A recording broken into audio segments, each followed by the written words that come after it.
'కూలీ' సినిమాలో పవన్ కళ్యాణ్ గారి రియల్ లైఫ్ ఇన్సిడెంట్ ఒకటి బెట్టారు. ఖచ్చితంగా రజనీకాంత్ గారితోని ఈ యొక్క సీన్ ఉంటే థియేటర్స్ మొత్తం కూడా బ్లాస్ట్ అయిపోతాయని జెప్పేసి ఒక ట్రెండింగ్ న్యూస్ నడుస్తుంది సోషల్ మీడియాలో. మరి అది అసలు ఏ ఇన్సిడెంట్ బెట్టారు పవన్ కళ్యాణ్ గారి సినిమాలో?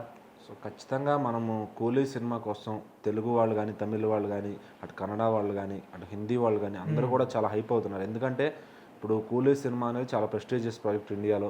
సో, దాంట్లో అందరూ కూడా అన్ని రంగాల నుంచి కూడా చాలా అగ్రశ్రేణి యాక్టర్లు అందరూ ఉన్నారు. సో, 'కూలీ', 'కూలీ', 'కూలీ' ఎక్కడ చూసినా ఎందుకంటే లోకేష్ కనగరాజు గారి సినిమాలు కూడా హ్మ్. అంత సూపర్ హిట్లు అయ్యే పరిస్థితి ఉంది. సో, ఆయన జస్ట్ హీరోలని ఎలివేట్ చేస్తారు. దానికి అనిరుద్ గారిని మ్యూజిక్ పెట్టుకొని హ్మ్. అంటే మనసులోంచి చెరగని ముద్ర వేసుకుంటారంటారు కదా! ఆ టైప్ సినిమాలు తీస్తున్నారనమాట. సో, హ్మ్. అంతకుముందు మనం చూసుకుంటే 'విక్రమ్' గాని, 'లియో' గాని అన్నీ కూడా ఒక మంచిగా ట్రెండ్ సెట్ డైరెక్షన్ చేశారు. క్వాలిటీ గాని అంతా బాగా చేస్తున్నారు. 'ఖైదీ' గాని. సో, ఇప్పుడు మళ్ళీ 'కూలీ' కోసం మొత్తం అందరూ వెయిట్ చేస్తున్నారంటే ఆ డైరెక్టర్‌కి ఉన్న క్యాపబిలిటీ అది. హ్మ్. సో, ఒక మంచి పేరు తెచ్చుకున్నారు. నిజంగా మొన్న 'నాగార్జున' గారు ఏదో ముహూర్తంలో అన్నట్టున్నారు. రాజమౌళి స్థాయి డైరెక్టర్ అని చెప్పి.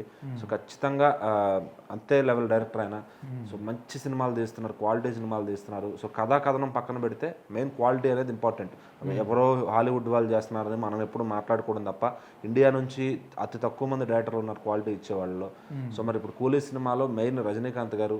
సో, ఆయన పవన్ కళ్యాణ్ గారిని ఇమిటేట్ చేశారని చెప్పి కూడా అందరూ మాట్లాడుతున్నారు. అది హ్మ్. నిజంగా ఆయన దగ్గర నుంచి తీసుకుందేనా అలా కోఇన్సిడెంట్‌గా జరిగిందా అంటే, హ్మ్. సో, ఒకరోజు పవన్ కళ్యాణ్ గారు చంద్రబాబు గారు అరెస్ట్ అయినప్పుడు హుటాహుటిన వెళ్ళి పోలీసులను అడ్డుకొని మరి అవసరమైతే రోడ్డు మీద అక్కడే పడుకున్నారు. ఆ విజువల్ మనం అందరం చూసాం. అది అవును. పైనుంచి చూస్తే ఆయన ఇట్లా పడుకుని ఉంటారనమాట. హ్మ్. సో, అదే టైప్ ఆఫ్ సీన్ ఇక్కడ 'చికిటు వైబ్' అనే ఒక సాంగ్‌లో పెట్టారు. హ్మ్. సో, చుట్టూ జనమంతా ఉంటారు. మధ్యలో అతను రజనీకాంత్ గారు పడుకుని ఉంటారు. ఆ టాప్ యాంగిల్ ఉంటదనమాట. హ్మ్. సో, అది చూస్తుంటే అక్కడి నుంచి ఇన్‌స్పైర్ అయ్యి పెట్టుకున్నారు.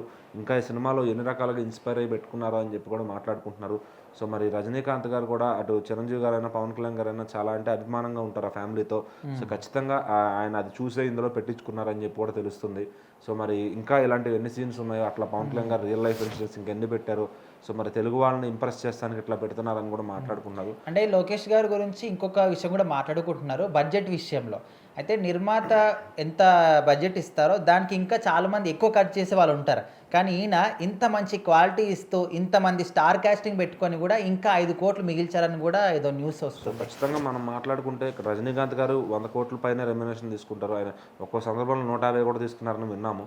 సో, హ్మ్. మరి ఈ సినిమాకి ఎంత తీసుకున్నారో నాకు ఎగ్జాక్ట్‌గా తెలీదు గానీ, సన్ పిక్చర్స్ వాళ్ళు దాదాపు 350,00,00,000 పైన ఈ సినిమాకి ఖర్చు పెట్టారని తెలుస్తుంది. హ్మ్. సో, మరి ఆళ్ళిచ్చిన బడ్జెట్ కన్నా వాళ్ళు చెప్పిన బడ్జెట్ కన్నా 5,00,00,000 లోపే సినిమాని పూర్తి చేశారంట. హ్మ్. సో, అది అది కూడా ఒక మంచి సైన్ అనమాట. డైరెక్టర్ ఎందుకంటే ఆ బడ్జెట్ కంట్రోలింగ్‌లో చేసుకుంటూ వెళ్తున్నప్పుడే సినిమాలు ఇంకాస్త నిర్మాతలు ఇంకొంచెం ముందుకు రాగలుగుతారు. సో, మరి అవును. ఇది హ్యూజ్ స్పాన్ ఉన్న సినిమా. సో, హ్మ్. అన్ని భాషల్లో ఆడగలిగే సినిమా. సో, మరి ఖచ్చితంగా చాలా జాగ్రత్తలు తీసుకొని, చాలా మంచిగా తీశారు. ఇన్ బడ్జెట్‌లో తీశారంటే మామూలు విషయం కాదది. సో, ఒక డైరెక్టర్ సాధారణంగా ఇంకా ఎక్కువ అడుగుతారు. సో, ఇంతమందున్నారు కదా! నాకు ఇంకొంచెం సరిపోలేదు ఎక్కువ ఇంకా కావాలని చెప్పి. గావాలి. సో, అట్లా కూడా అడిగే డైరెక్టర్లు ఉన్నారు. కానీ ఈయన హ్మ్. అట్లా కాకుండా బడ్జెట్ లిమిట్‌లో పెట్టి తీశారు. సో, ఖచ్చితంగా ఇది వర్కౌట్ అవుతుందని చెప్పి చాలామంది నమ్ముతున్నారనమాట. సో, దీనికి ఆపోజిట్‌లో పోటీగా అటు 'వార్ 2' సినిమా కూడా వస్తుంది. అక్కడ కూడా ఇద్దరు హీరోలు ఉన్నారు. హ్మ్. 'హృతిక్ గారు, ఎన్టీఆర్ గారు. మరి ఈ సినిమాని ఆ సినిమా ఎలా తట్టుకుంటది? ఆ సినిమా చూడాలి. కాంపిటీషన్ ఎంతవరకు ఇస్తది? అని ఒక ఇది కూడా ఉంది.